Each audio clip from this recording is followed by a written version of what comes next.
El fin de semana comprendido entre el 26 al 28 de marzo del 2022, 87 salvadoreños fueron asesinados por las pandillas. Algunas investigaciones periodísticas atribuyeron dicha alza a la ineficacia del llamado Plan Control Territorial y a otras circunstancias oscuras.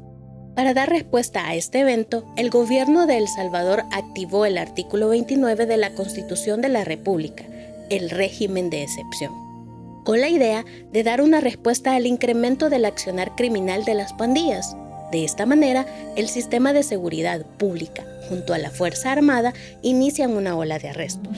A casi 2 años, el régimen de excepción se ha vuelto un estado de excepción permanente que el gobierno prorroga una y otra vez. De acuerdo con datos oficiales, se han arrestado aproximadamente a 75,000 personas, pero según las organizaciones defensoras de derechos humanos, un 30% de estas capturas son personas que no tienen vínculos a pandillas, a quienes se les ha violentado el debido proceso. La principal problemática de la aplicación del régimen de excepción se originó en la orden superior que recibieron los policías que andaban en el terreno de capturar personas por cuotas diarias, las cuales debían cubrir bajo parámetros incluso de amenazas que recibían por parte de las jefaturas, que si no llegaban a esas metas no podían regresar a la base, tenían que continuar patrullando hasta completar el número de detenidos que les exigían. Ese ha sido la mayor complicación y quizás el mayor error que se ha cometido en la aplicación del régimen de excepción. Miles de mujeres, madres, esposas y hermanas de los detenidos arbitrariamente están asumiendo la responsabilidad de los hogares desintegrados por el Estado. A 125 kilómetros de la capital de El Salvador, en Tacuba, Aguachapán, vive Carlos, quien presenció un hecho que lo ha dejado marcado para siempre. Su madre, su abuelo, sus tíos y otros familiares fueron detenidos arbitrariamente por parte de policías y militares. Toda una familia de agricultores sin vínculos a pandillas que resultó afectada. Ahora, 11 niños, familiares de Carlos, están desprotegidos.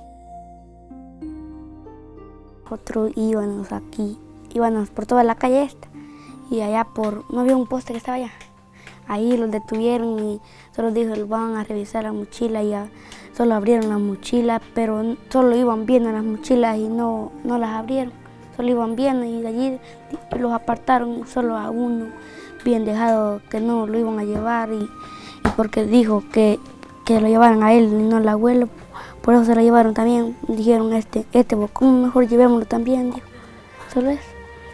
Y de allí se lo llevaron y de allí después a mí me trajeron 4 policías para la casa y de allí vinieron a sacar a mi mamá y se la llevaron.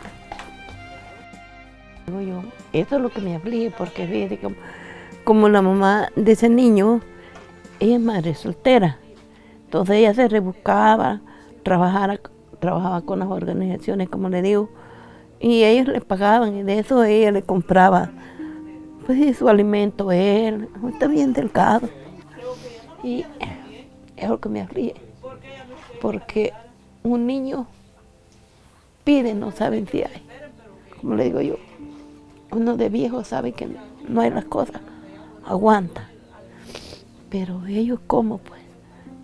Yo me siento mal cuando él me dice, mamá, regáleme una cobra, no tengo hijo. A 1 kilómetro de este lugar, en la cima de una montaña, nos encontramos a Josué de 4 años. Su padre Manuel fue detenido arbitrariamente junto a su hermano Kevin de 14 años. Manuel fue liberado, pero a los pocos días murió como consecuencia de los golpes recibidos en la prisión de Izalco.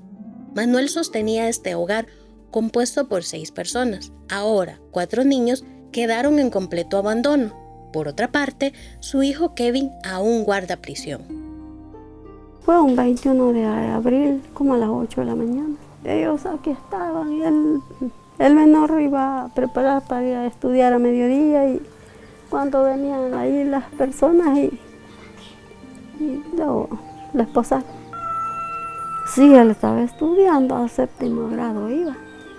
Y el mayor también iba a trabajar a los cultivos y la esposaron y la llevaron. Sí, el que falleció fue el yerno, entonces él salió, estuvo después de 6 meses que estuvo en Mariona. Pero como venía bien determinado para caminar, para trabajar, ya no pudo. Después nos quedamos pendientes con el nieto otra vez, que estaba en Hilo Vasco. Ahorita la han trasladado, que está en Aguachapán. En septiembre lo trajeron aquí a Aguachapán, ni nos dábamos cuenta. Como el caso de Josué, se conocen al menos 200 casos más de personas inocentes que perdieron la vida en los centros penitenciarios, específicamente los conocidos como Mariona, Izalco, Apanteos y Quesaltepeque, dejando luto y dolor a sus familias y huérfanos de padre y madre a cientos de niñas y niños que nunca más volverán a ver con vida a sus progenitores. Nos trasladamos hasta Ilopango. Ahí está Javier, de 3 años, quien desde hace 1 año y medio no ve a su madre, solo a través de una fotografía que su padre le ha colocado en la pared. Lucía fue detenida por la PNC, acusada injustamente por agrupaciones ilícitas, señalada por medio de una llamada anónima.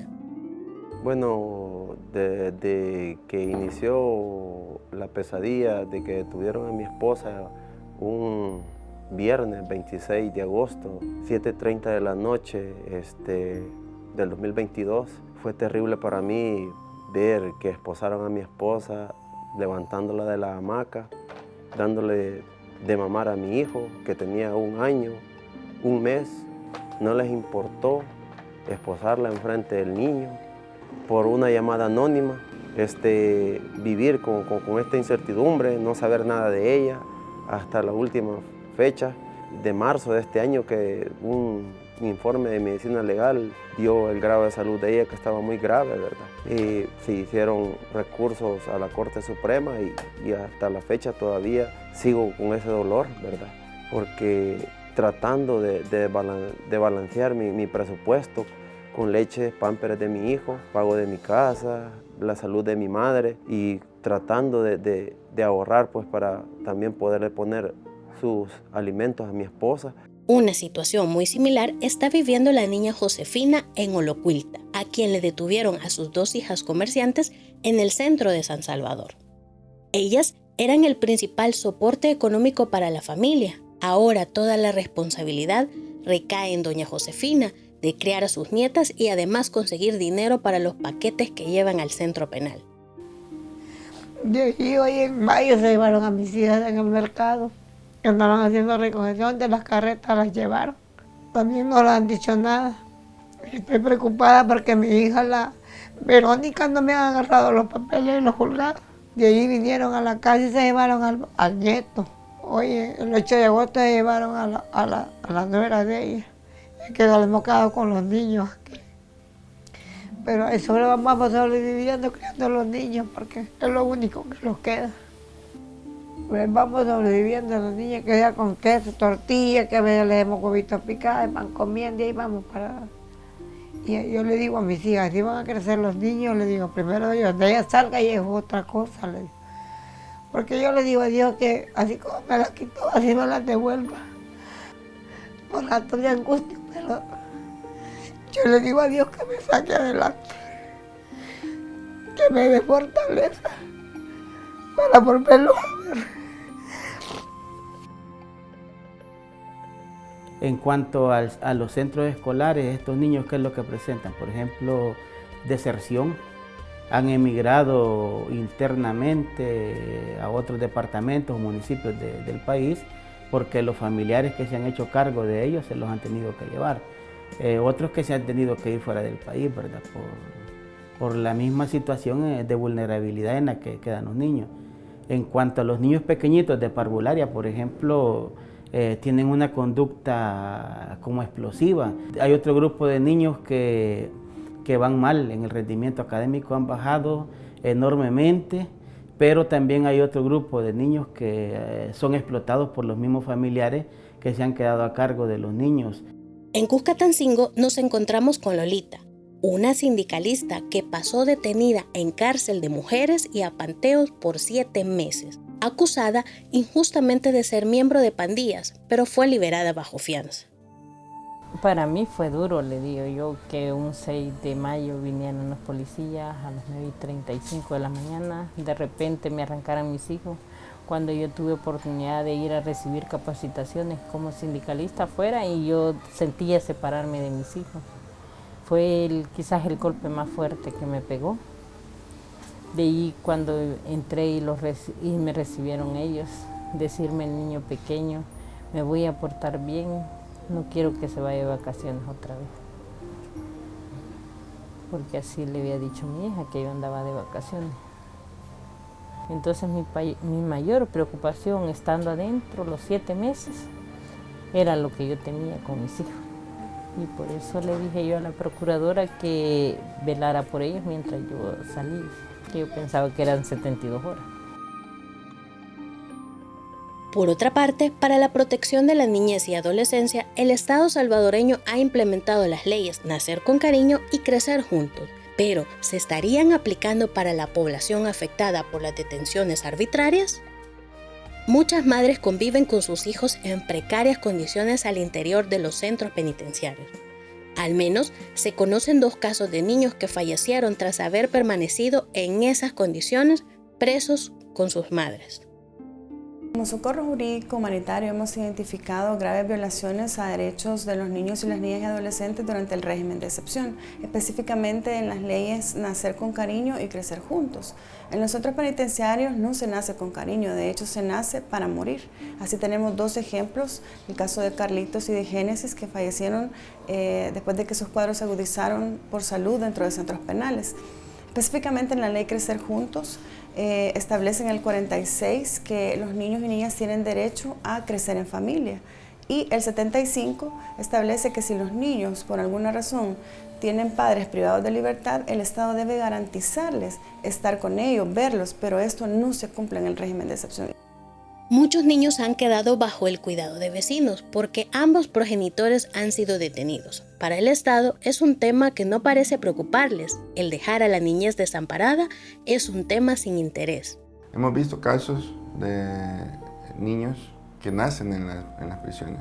Esto implica que en el desarrollo del embarazo de la madre se dan una serie de situaciones que producen carencias de alimentación, insalubridad, situaciones que incluso hemos visto en las que está en riesgo la vida de la madre y la vida del niño, ¿verdad? Al final esto va a influir también en la nutrición, en la capacidad del niño de crecer, ¿verdad? Vamos a ver niños con bajo peso, con baja talla, con infecciones respiratorias, infecciones gastrointestinales, y esto nos va a predisponer a que la niñez se vea comprometida. Tal vez algunas personas podrían pensar que no es directamente proporcional el hecho de tener malnutrición y falta de educación con un desarrollo de la salud del adulto completa, pero estamos hablando de un régimen de excepción y unas situaciones que ya rondan los 2 años.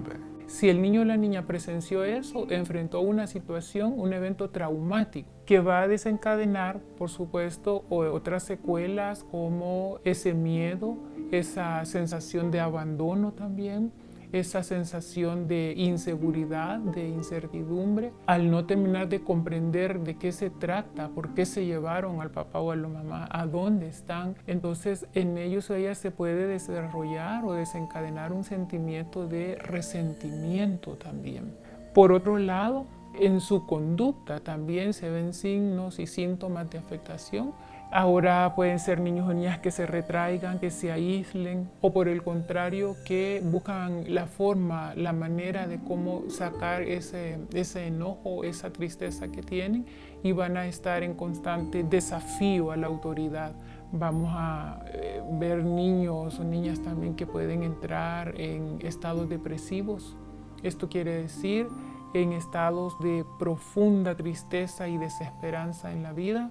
Y acá entramos también a otro escenario de riesgo de niñez o adolescentes que pueden estar pensando en el suicidio como una forma de salir de esta situación traumática y dolorosa que están enfrentando.